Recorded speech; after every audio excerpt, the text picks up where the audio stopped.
O menino, então, com 5 anos de idade, passou 1 mês ou 2 testando minha capacidade de aceitar sua aproximação sem fazer exigência alguma e de adaptar-me ativamente às suas necessidades de um modo que sua mãe era incapaz de fazer. Ele vinha em minha direção repetidas vezes e então se afastava, testando minha capacidade de aceitá-lo. Finalmente, veio e sentou-se em meu colo. Nenhuma palavra foi dita ao longo de todo esse período.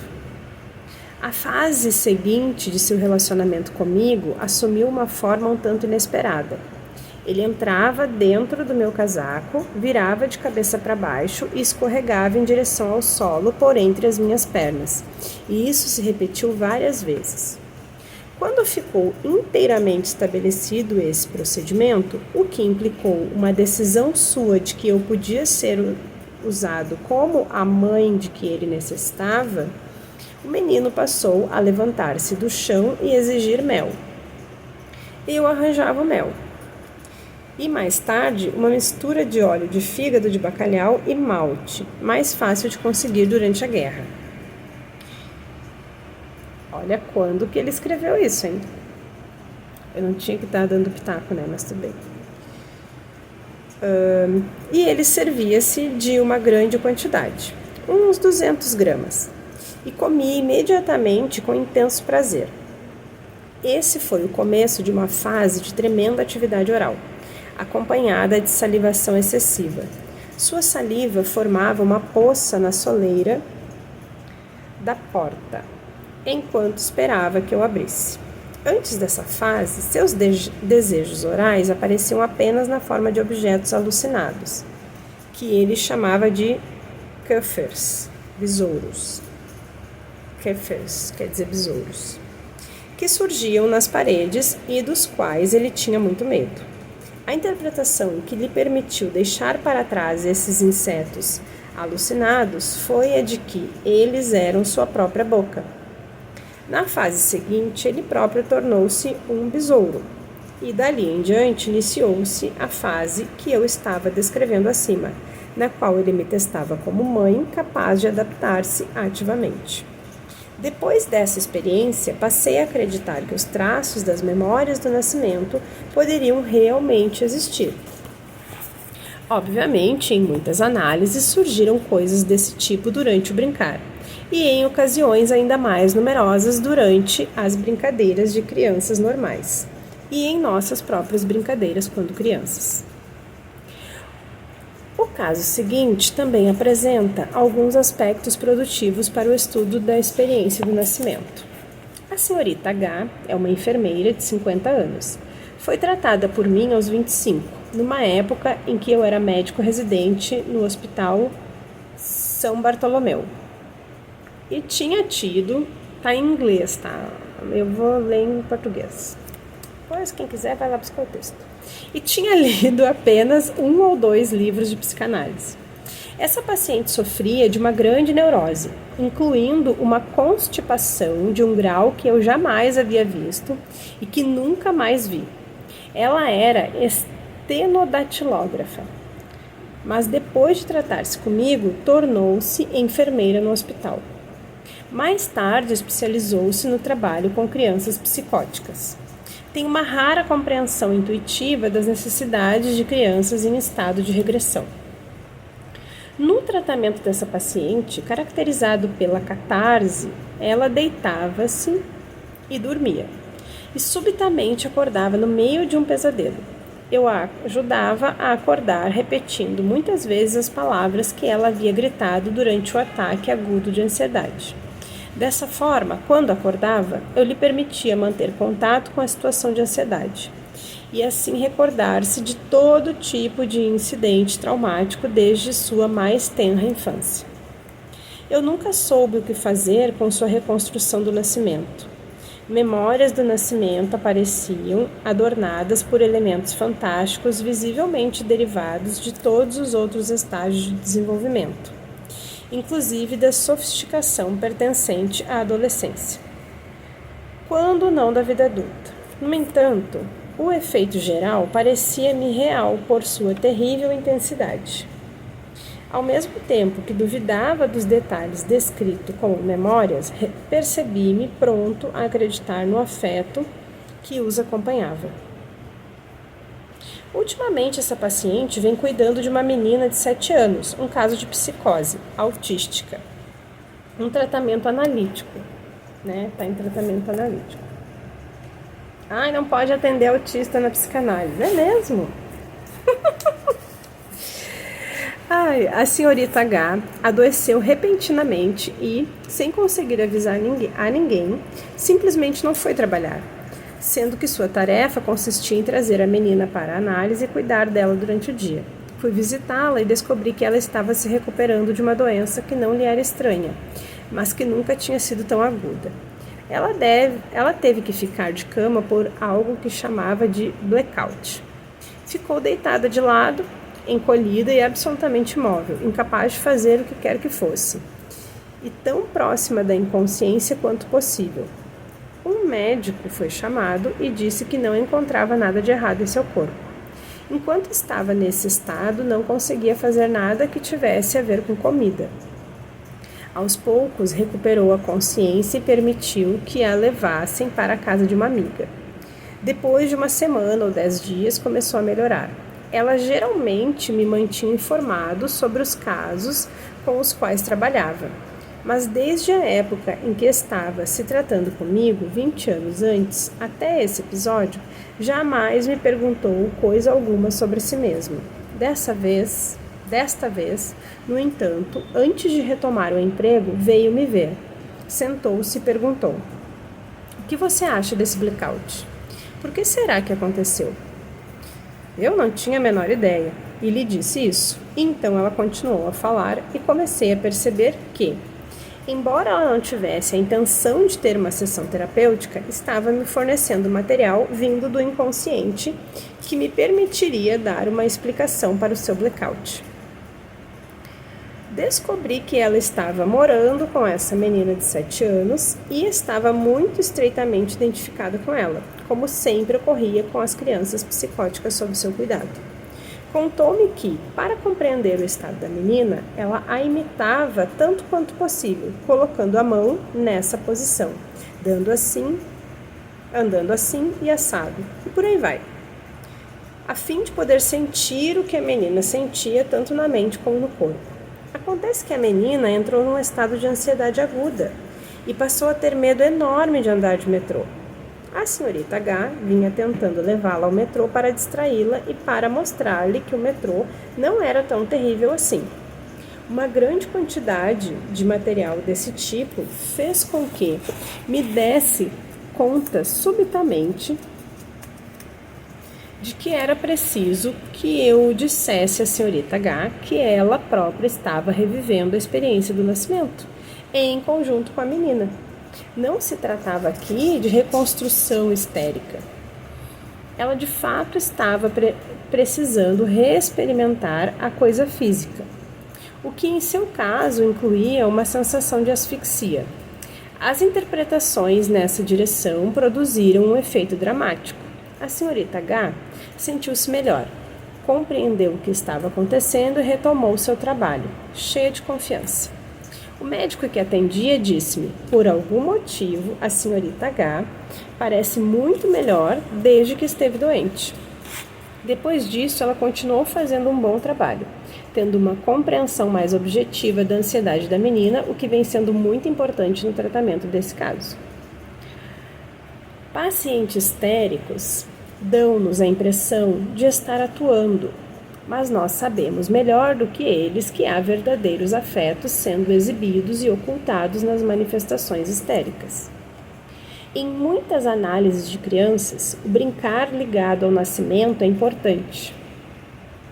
Nessas brincadeiras, o material pode derivar do que o paciente descobriu sobre o nascimento, por meio de histórias ou de informações e observações diretas. A impressão que temos, no entanto, é de que o corpo da criança sabe que nasceu. Retorno agora ao fato de ter usado a expressão experiência do nascimento, ao invés de trauma do nascimento. Isso me leva ao terceiro ponto que gostaria de enfatizar.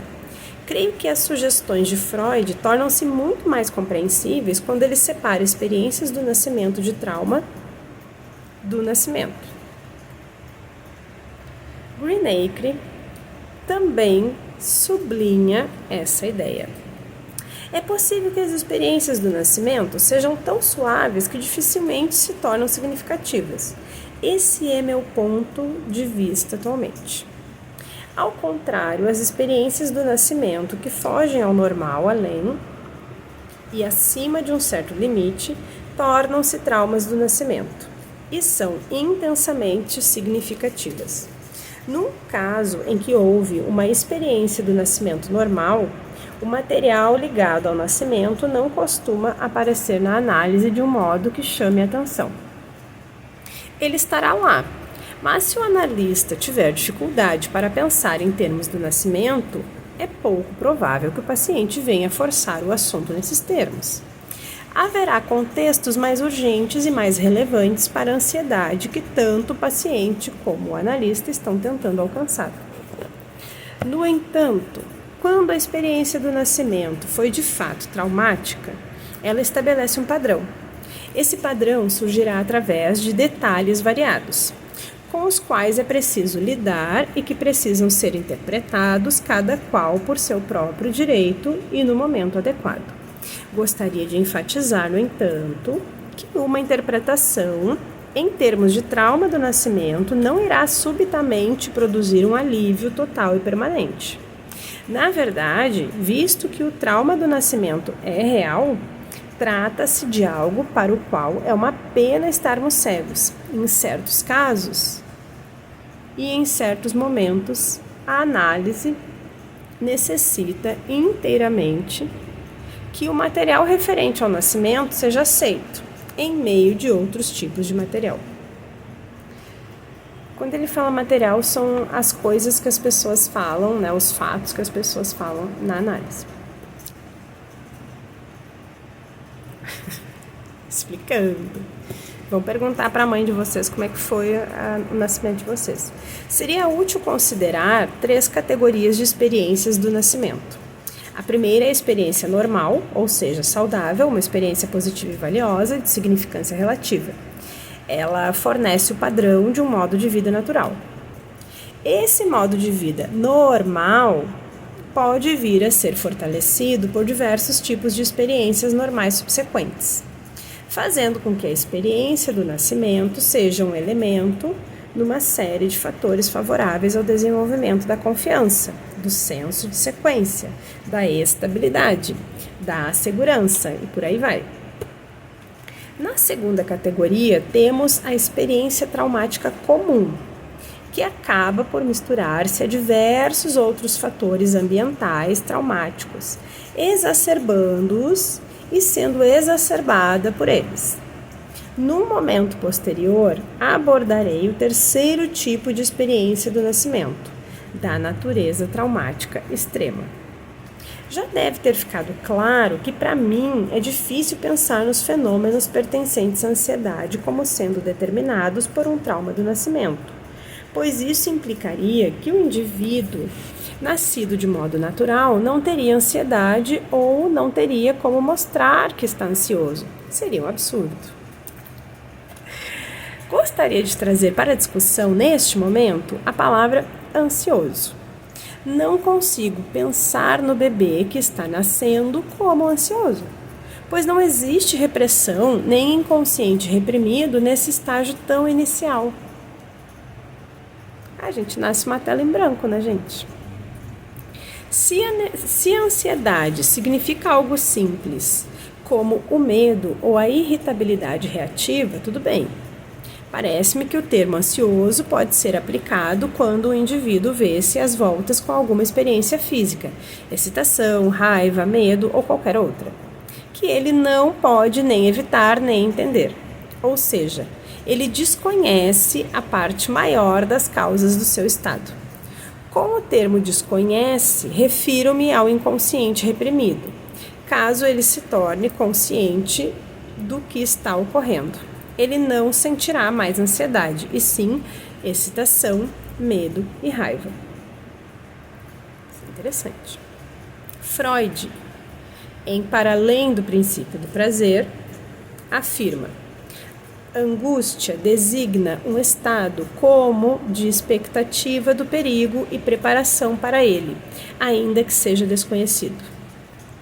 No entanto, ele não parece dizer aqui exatamente o que tinha em mente, ou seja, que o indivíduo deve ter alcançado certo grau de maturidade, inclusive a capacidade para repressão, antes que o termo ansiedade possa ser adequadamente empregado. Esse é um exemplo das considerações que me levam a sugerir que a teoria do relacionamento entre a ansiedade e o trauma do nascimento seja mantida em latência. Enquanto prossegue o trabalho sobre a psicologia do bebê antes, durante e após o nascimento. Minha tese aqui exposta é, portanto, uma tese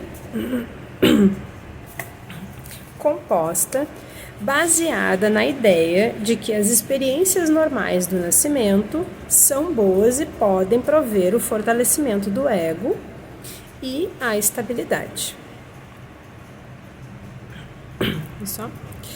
Gostaria agora de chamar a atenção para o modo como o trauma de nascimento aparece na situação analítica, deixando especialmente claro que falar sobre o trauma do nascimento com o paciente é algo muitíssimo capaz de passar ao largo da questão central. Eu poria em dúvida o valor de uma interpretação em termos do trauma do nascimento, num caso em que o paciente não se encontra nem profundamente regredido na situação analítica, nem doente nos intervalos entre as sessões.